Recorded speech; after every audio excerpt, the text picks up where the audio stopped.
I get rocked in the first round, cut in the first round. I go back to my corner and I was like, fuck, this guy hits hard and I'm cut as well. So 2020 and 2022, winning back-to-back golds in BUCS, I sort of prepared myself mentally like, okay, this is the routine. I need to be prepared if I don't go straight into finals to fight another day. Mentally, physically, again, just kind of exhausted. 3 years had totally built up to this one moment. I'd won it, great. And then my coach says, oh, you've got to do it again tomorrow. And I'm kind of like, I don't really want to. The international stage is completely different. Boxers from different backgrounds. It's quite intense. Weigh in the night before, you didn't have to weigh in ever again. Oh. So luckily I didn't know that going in. Otherwise, I would have been freaking out. If my opponent's more experienced, I'll try and out-punch them, outwork, be more active fighter, be more flashy, get the judges' attention, just try and throw as many punches as I can. Failing that, outwilling them, which is entertaining for everyone else to watch. Yeah. Probably not so entertaining for yourself. The best kind of coaches are those who treat individuals individually. A good coach will know when to push people and know when to hold back. You don't know your opponent. You just kind of show up on the day and whoever's placed in front of you, you got to fight. Nothing is scripted in boxing. But the best you can do is prepare well yourself. And the more prepared you are, the more confident you are as you step into the ring and do your thing.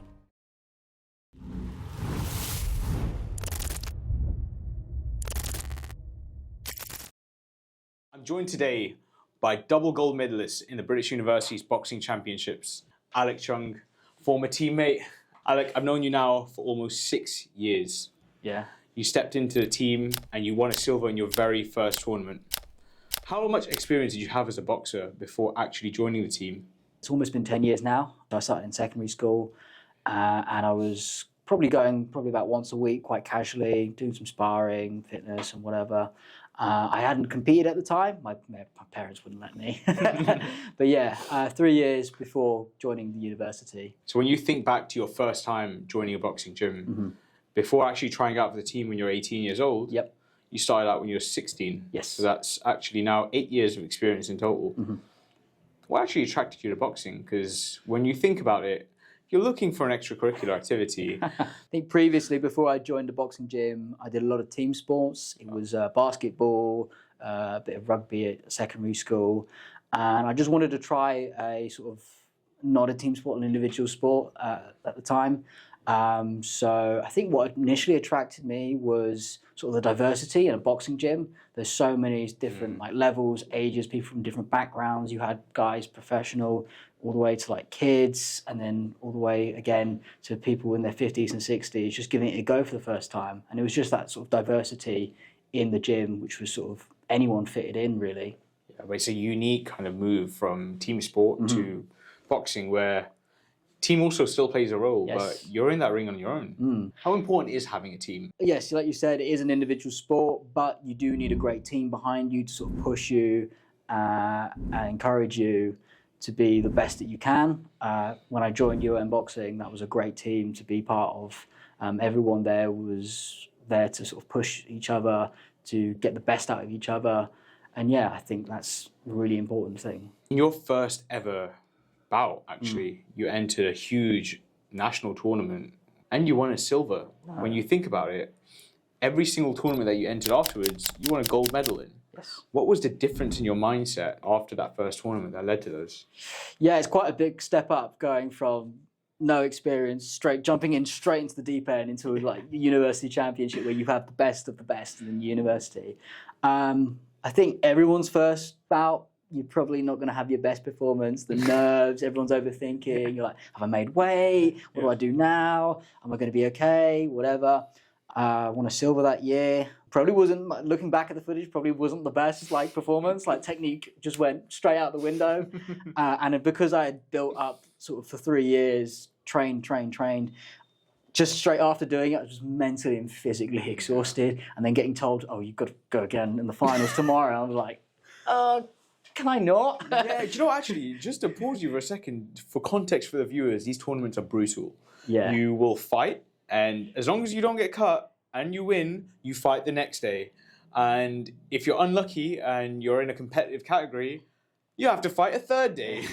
So it's one after another. It's relentless, it's brutal, and you have to be on weight throughout. Every single day, Every single day, man.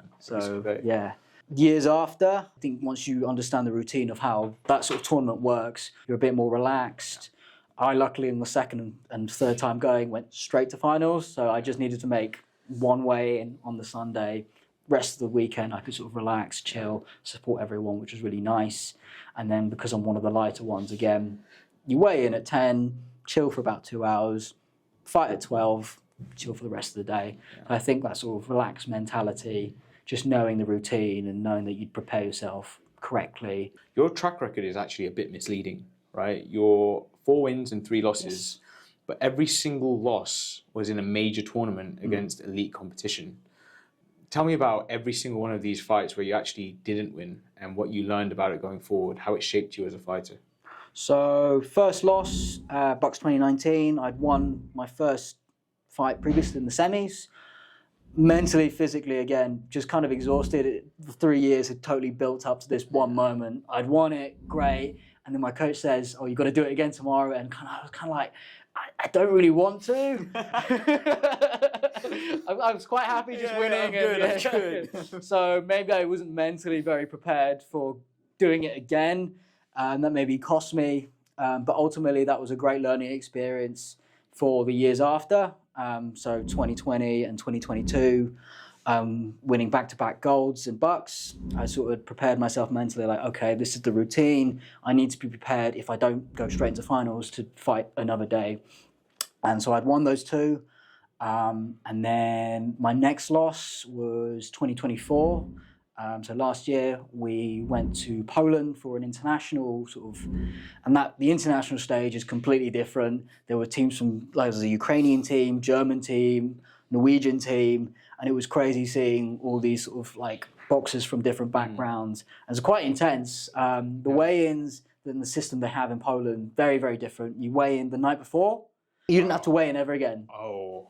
So you could weigh in at 55. I probably weighed in at 50. I weighed in at 55, and I probably rehydrated to maybe like 57, 58. Yeah, you're at weight all year. You're pretty disciplined around that. And then my opponent, I heard he weighed in at 57, like just 57.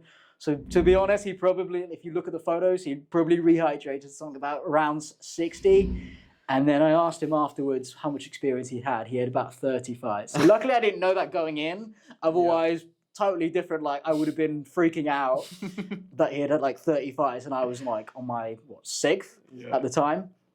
That fight, if you look through the footage, round 1, I get absolutely rocked. Like, the guy, that's probably like the hardest I've ever been hit in my life. I get rocked in the first round, cut in the first round. I go back to my corner and I was like, fuck, this guy hits hard and I'm cut as well. And my coach was like, you sure you want to continue? I was like, yeah. I could have easily just phoned that one in, and I'm kind of glad I didn't. And I sort of went out there and sort of fought my arse off for the next 2 rounds. Didn't come away with the decision ultimately, but I was proud of myself that the way I conducted myself could have easily just gone, nah, I don't really want it anymore. And even going the distance with someone with 30 bouts of experience, you're on your 6th, you've got a 5th of that experience. Yeah. Yes, it was a loss, but it was a great learning experience, and I'm kind of proud of myself of how I sort of conducted myself. Final bout, unfortunately, didn't win. That was, again, summer 2024. It was the Riviera BoxCup. Again, didn't know how much experience the other guy had. The other guy was maybe like 5'8", 5'9", freakishly tall. I later found out that he had 17 fights compared to my 7. And he'd also won like 2 BoxCups previously, leading up to that. So again, great learning experience. I thought I did enough to win, but judges saw otherwise. I lost a split. And experience is something you can't substitute. No. So it's actually incredible that you're making split decisions or going the distance with these guys who have won multiple championships. So this is a really interesting example of going up at the highest level, pushing yourself and going out of your comfort zone. Because fighting on the domestic stage is one thing, but it wasn't long until you went to Poland. Tell me about the crowd, the feeling of being somewhere where you don't know any of the language, you don't know any of the people. You're just there with your team and you just go and fight on your own. I wouldn't say it's hostile, but like, you're definitely trying to eye up everyone because you don't know who you're like. You get these sort of foreign names and you're like, let me try to search them on Facebook. Let me see if I can try and find them. And And again, like the weigh-ins are the night before, and you only have one weigh-in, so you and your opponent can rehydrate to whatever that they want. And the medicals are totally different. In England, they start checking your wrist, your heart rate, your eyes, vision, whatever. In Poland, it's like, you feeling good? And you're like, yeah. And they're like, all right, okay, cool, off you go. And I get like knockdowns in British boxing, in the amateur level. Your head snaps back, and they start counting 1, 2, 3. They give them standing aids quite easily, and they stop fights sometimes a little bit too early. In Poland, it's almost like the pros. Unless you go down, it just goes on and on and on. Wow. They're very, very different sort of stage. And did you know any of this going in? Like, was there a way to adapt to the fighting style of knowing that if you get hit, there's no like recovery time? Not in training, no. I was quite late on, so I got to the venue at 9. I actually fought at 9 p.m. So I was there at the venue for like 12 hours, and seeing these fights unfold, I was kind of like, okay, so it's going to be like that then. What's your kind of pre-fight ritual to calm down your nerves before presenting yourself to the audience? So I have the weigh-in. Usually I have the weigh-in in the morning. And to be honest, I don't like to be in that headspace of boxing right until probably about an hour before. So if I had it my way, especially during the BUCS, I'd have the weigh-in, go back to the hotel, have a bit of food, almost nap a bit, and not think about any sort of boxing until about an hour before, when I go wrap my hands, prep, pads, whatever. And it's just nice having sort of a break, not being in that sort of arena, trying to eye up your opponent, looking around sort of nervously and stuff. As long as you put in the work, preparations, which I always do, there's no shortcuts, I feel good about myself. It's all just about going out there and showing what you can do. My game plan always is try and outskill your opponent, hit and don't get hit. This isn't the pros. Like, no one really cares if you're a boring fighter. Just go in there, take as minimal damage as possible, and come out with the win. Failing that, if my opponent's more experienced, I'll try and out punch them. So try and outwork, be more active fighter, be more flashy, get the judges' attention and stuff. Just try and throw as many punches as I can. Failing that, outwilling them, which is entertaining for everyone else to watch. Probably not so entertaining for yourself. That was like our favorite thing about you, because when we first saw you trying out for the team in 2018, there was such an excitement and buzz around the room watching this aggressive machine just gunning down every opponent, and you immediately earned a nickname as Pac-Man. Oh, yeah. Over the years, were you watching footage? Were there any fighters in particular that actually inspired the way that you box? Yeah, like you said, Manny Pacquiao was definitely one, a big one. I think everyone from Southeast Asia at one point is going to be inspired by Manny Pacquiao. He's like the ultimate little guy, going from like minimum weight all the way to like fighting bigger, taller guys. Similar to you, by the way, you moved up quite a few weight classes, yes, right? Started at flyweight and sort of ended up fighting people at 61 kilos at one point, which was crazy. Yeah. It's like a 10-kilo jump. Yes, yeah. But yeah, Manny Pacquiao was a great Southeast Asian sort of representation. I think that baton's kind of passed on now to Inoue, and sort of, especially in the lower weight classes. I watched a lot of Andre Ward as well during my time at uni. I really liked his sort of mentality, winning mentality, training mentality. Lomachenko and Usyk, again, smaller fighters fighting bigger fighters. I think a common thread amongst all those three is their sort of humble demeanour. They're not willing to sort of sell themselves out by sort of trash talking their opponent or whatever. Quite sort of genuinely sort of nice people, and they just go in there and do their thing. Don't have to sell fights by sort of being the bad guy or sort of trash talking anyone. Yeah, you know, you have so many different strategies to take out the win, and one of the most exciting ones were your ability to be active, to be flashy, like you mentioned, right? So you've made endurance a huge priority in your training. We'd see you doing countless rounds on the bag and skipping and then doing sprints on the Stairmaster. I mean, at a point we wondered, does he hate himself? But tell me about what your philosophy is around strength and conditioning as a fighter. I think try and make it as representative as possible. There's no point trying to train for a long distance running when you're going to go for 3 rounds of 2 minutes. It's sort of just taking yourself from 0 to 100 as quickly as possible, and then going back down, trying to recover, and then just trying to go back again. It's almost like a cycle. It's horrible. It's a horrible experience doing those sort of sprints resting for 5 seconds, doing other sprints, doing 5 seconds. But it's better to do that in training than to be pushed like that in a fight. Yeah. Do you know what? We've had some interesting experiences actually in the ring, because I had a freak injury sparring with you. I broke my ankle. A few months later, we were sparring. You hurt your knuckle. Yeah. So we've just got terrible chemistry. Yes. First of all, I mean, I'll open with that. But have you had any other injuries during your training that have set you back? Luckily not for a build-up of any fights and stuff. It was just sort of general training. I've injured my right shoulder, so I couldn't throw any sort of looping shots for a good amount of time. Cauliflower ear was another one from sparring, so I ended up sort of draining blood out of my ear for a good 2 weeks. And obviously I got cut as well in my fight bout in Poland. I think just dealing with it is just sort of take the proper time to recover. There's no point trying to rush straight back into training only to re-injure yourself. You're just going to set yourself further back. How does the training adapt around the injury? I think you just have to target different areas. You know, there's other stuff to work on. Yes, I can't throw looping shots to my right, but there's plenty I can do, sort of working with my lead hand instead. It's just sort of adapt your training to work around the injury until that injury is recovered. Yeah, absolutely. Shouldn't be overworking it, right? No. I mean, how do you stay mentally resilient during these camps as well? And then where do you draw the line between pushing through fatigue and realizing when you're about to get hurt and you should slow down? I think it's about, especially as you get a little bit older, it takes a little bit more time to recover and stuff. Yeah. Just listening to your body. Sometimes, it's a mental thing, like, I don't really feel like going to training today, push through that. But at the same time, when you're injured or you are actually feeling sore, there's no point trying to overdo it, because it will just take longer to fully recover. Listening to your coaches as well.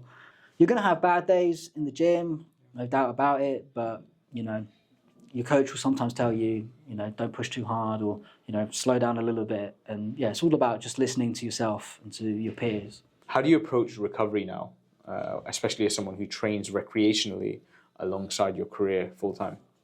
Yeah, it's a lot more difficult now to sort of balance work life with also training as well. It's a lot easier when you're young and, you're living at home with your parents, your meal is like prepped for you, washing, whatever. You now need to balance that, your work life, your training, and sort of your sort of admin of life of cooking for yourself and dieting and stuff. I think it's just about sort of managing your time well. I sort of scheduled my week out, so food shop on one day and food prep, training another day, because boxing does take a lot of time out. So I think it's all about just sort of making sure you've organised your time well in order to fit all the activities that you need to be doing. You have really good time management, actually, I would say, because at university you play a really big role in the club. Yes. As the head coach for the club at one point, which coaches over 250 recreational members at once. How do you balance coaching alongside your full-time studies, alongside your work? And when you think back to your philosophy around coaching, how different is it from your own style of training? I was doing crazy hours in my last year. I decided, you know what, I'll be president as well. I'll go in my final year and coach like 16 hours a week. So it was a lot of hard work. Again, at uni is a little bit different. You can kind of schedule, you can always work around your activities and work a little bit easier, because you're not doing a 9 to 5 routine. And then in terms of how I train myself compared to how I train others, when you train yourself, you can definitely push yourself a lot harder. The best kind of coaches are those who treat individuals individually.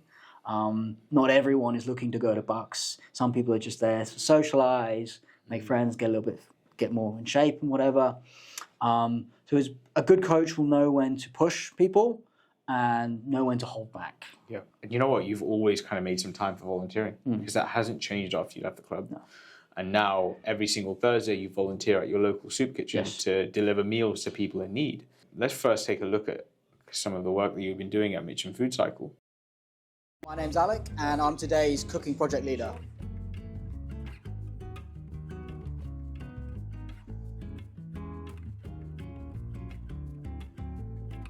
I actually started off outside of Mitcham. I started outside London. I was just sort of interested in doing more cooking in my free time, searched online, and this place called FoodCycle came up, and I decided to give it a go.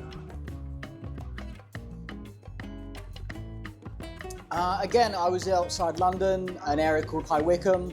There really wasn't much to do there, apart from working and sort of not really much else. So I really like hosting sort of dinner parties, and I was kind of hosting a few sort of on the Fridays with my sort of colleagues and stuff.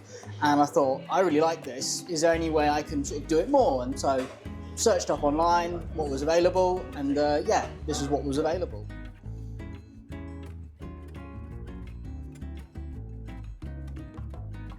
I think it's really, really easy. It's simply a few sort of basic hygiene instructions and tutorials. And then again, you work around your hours, so you can start later if you're hosting, or if you're like me, you can start straight after work. There's no sort of minimum requirement. You just sort of sign up to whatever sessions are available.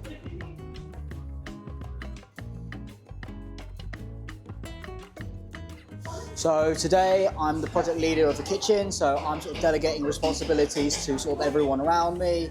I help decide on what the menu, how we're going to plate it, the timings, resources, and sort of make sure everyone's comfortable and playing to their strengths in the kitchen.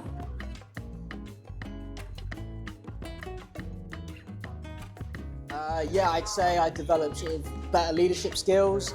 My current job as a sort of a project manager, it's really good to sort of do that in sort of an environment where I'm more passionate about it. So it's great about delegating, taking responsibilities, time management, and also as well, my cooking skills have gone up like a lot as well.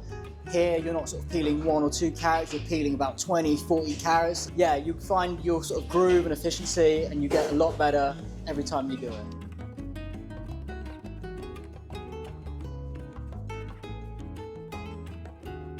In terms of growth, I initially just came here as a volunteer, wasn't really looking to become a project leader. We had sort of 2 other leaders who had just sort of moved out of the area, so it was taking them a long time to sort of get into Mitcham.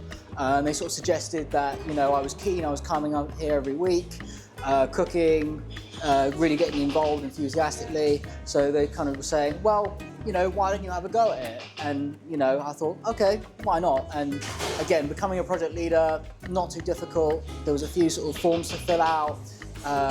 But yeah, and everyone's been really sort of supportive and helpful in helping me become a leader.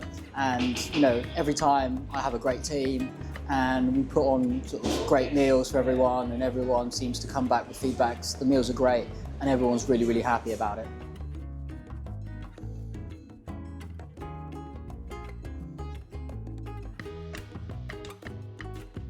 I mean, it's a range of things.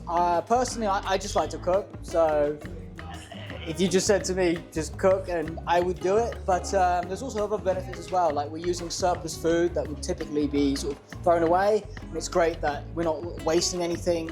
We're using stuff that would typically throw away, and we're sort of repurposing it into sort of these lovely meals. I get to sort of challenge myself and sort of not seeing these ingredients before, and sort of coming up with a 3-course meal. And again, it's great for the community. I mean, people can come here, it doesn't matter who you are, just get a free meal. It's all vegetarian, so it's sort of very inclusive. And yeah, it's just a nice thing to do.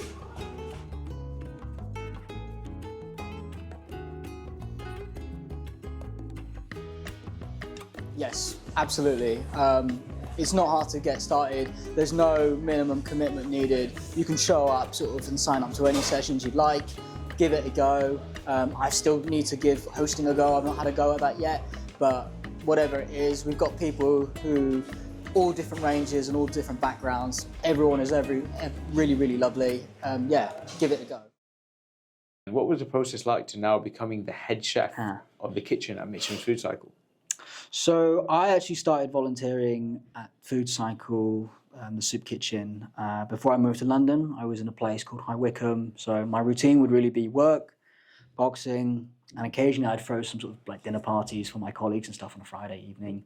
And I really liked that part of it. So I was kind of looking for more stuff to do with my time. And I thought, in what way can I sort of up my cooking skills in some way, or hosting skills? So I searched online for stuff local in my area, and there's a charity called FoodCycle, and what they do is they take surplus ingredients and volunteers, and they sort of run a soup kitchen making meals for people in need with surplus ingredients, sort of minimizing food waste. And I thought, yeah, I'll give this a go. And I did a few sessions, probably about 3 sessions before moving to London. When I moved to London, I realized that FoodCycle was also local to where I am now. And I thought, again, yeah, I'll give it a go. And so I ended up going almost every week. I still go every week, try and go every week.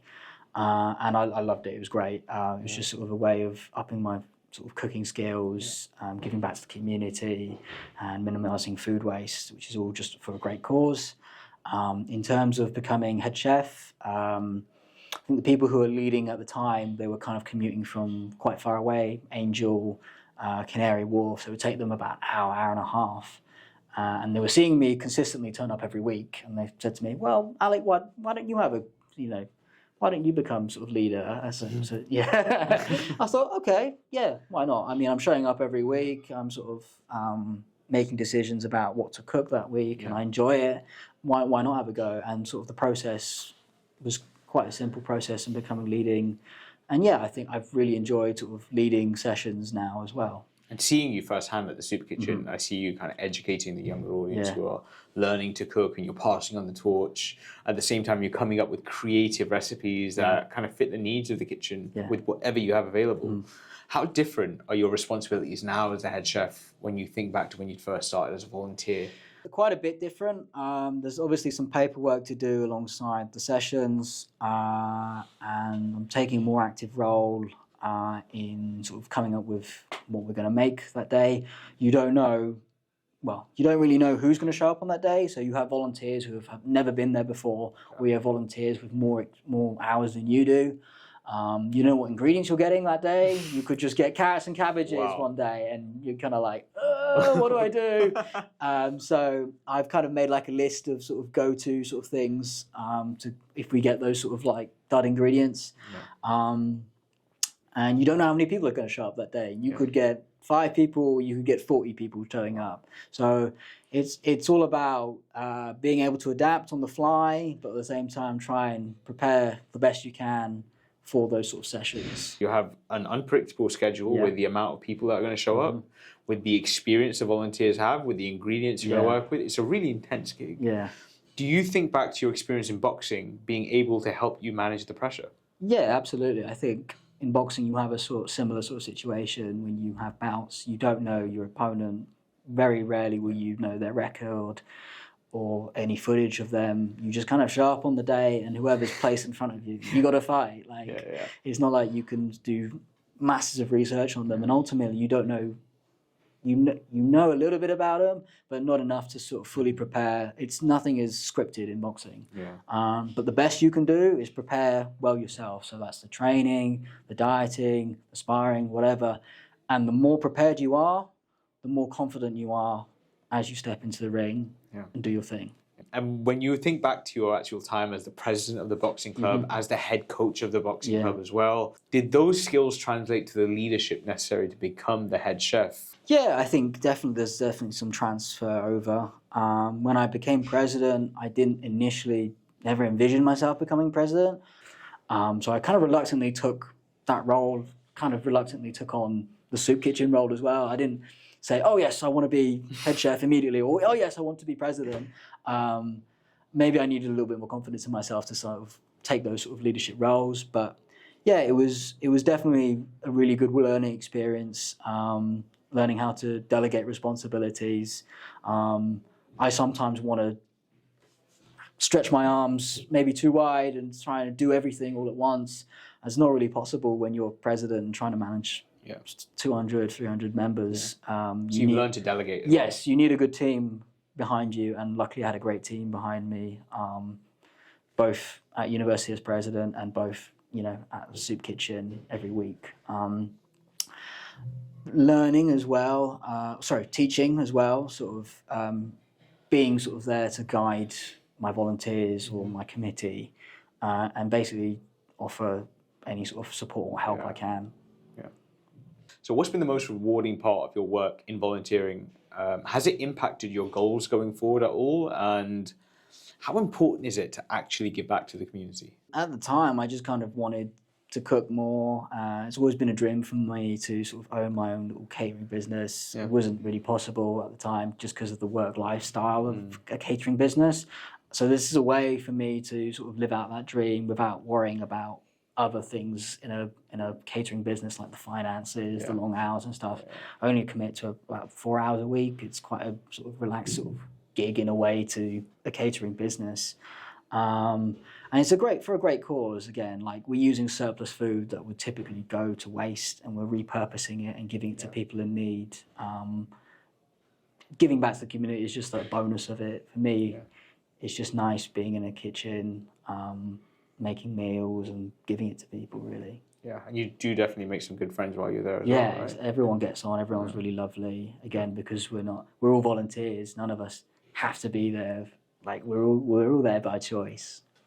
It's been wonderfully inspiring seeing how much you've developed over the years. What advice would you give to people who also want to get into boxing but have to manage conflicts around their degree or their job or their family, whatever it might be? What would you say to them, and how do you really manage sport when you have so many conflicts that are just weighing you down? Yeah, I think boxing is quite a difficult sport to juggle. It does require quite a lot of commitment, but I think just give it a go and take it to whatever level you can, really. Whether it's keeping fit or you want to go all the way to sort of doing competitions and tournaments and stuff. But yeah, I'd say, prioritize correctly, I suppose. There's always going to be sort of ups and downs and stuff getting in the way and stuff, but I think just prioritizing and making sure you still enjoy what you do would be, my advice. How important is it to then just show up? Oh, absolutely. Just being consistently showing up. Not every session is going to be your best session. You're going to have off days and stuff, but I think it's important to sort of mentally reassess every time. Like, do I still enjoy it? Do I still enjoy this sort of process? And ultimately, if it ever becomes no, then it's all right to walk away, take a break, and maybe come back when everything is settled down again. Alec, we're so excited to see you when things settle down again. Thanks so much for joining me, my friend. Thank you for having me.